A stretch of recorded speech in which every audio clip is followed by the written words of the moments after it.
Sam Welding, A Window on Another World, Day 3.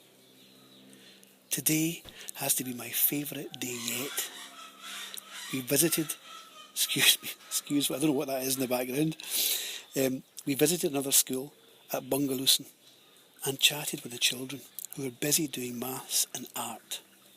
Their teachers were very keen that they got to see the art produced by the children in Scotland.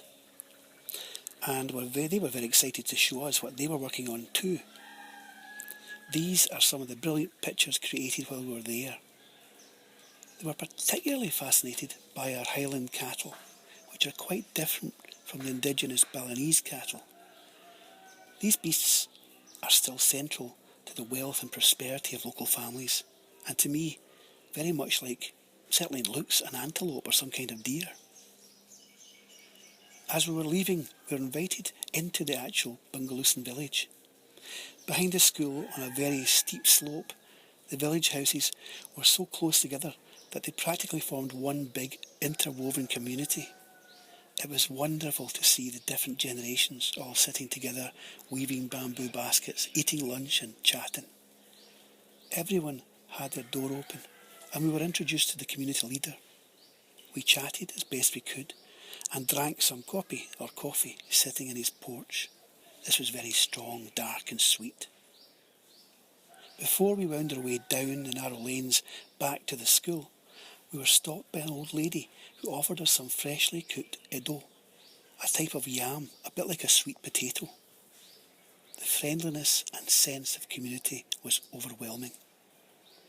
Inside the gubuks, the cooker, bed and sitting area were really close together, and how the introduction of chimneys to the previously smoke-filled gubuks have really helped reduce the incidence of asthma and child mortality. Families often have fires on, especially at this time of year in the mountain because it's so cold.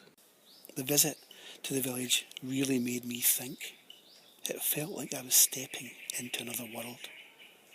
One that still had charm, trust and an openness so sadly missing in our towns and cities today. But a world still evolving, eventually destined to join the rest of us on the same hectic road to the future. I wonder if they'll retain their culture and somehow balance the wonderful advances against the possible excesses and fixations that dominate our world. Features and creatures. You just heard one there. I'll find out what it is for next time. The feature today is our rung. Before we get back to the headquarters, we stop for some lunch at our rung, which is a very small street-side takeaway. Typically, you pick from a selection of dishes all plated up behind a glass screen. Then the owner lifts the selected food out by hand into a sheet of thick paper or banana leaf, which he or she folds into a packet, ready to be opened up and eaten with your fingers. Although I was initially put off by the tactile elements to all this, I have to say that it tasted absolutely wonderful. And it's quite nice to feel your food before you eat it. It adds a kind of extra dimension. Now the creature I'm going to talk about this time is the Balinese wildcat.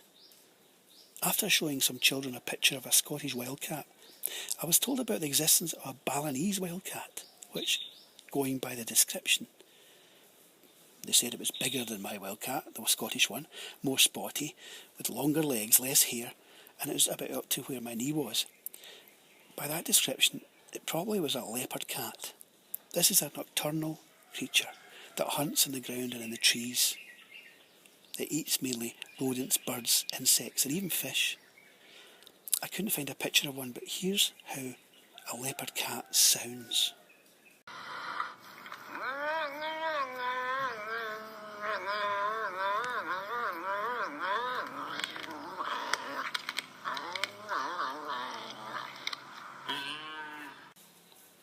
Today's Indonesian phrase is selamat siang, which means hello, between 11 AM and 3 PM. Very precise. Selamat means happiness. Anyway, until next time, bye for now.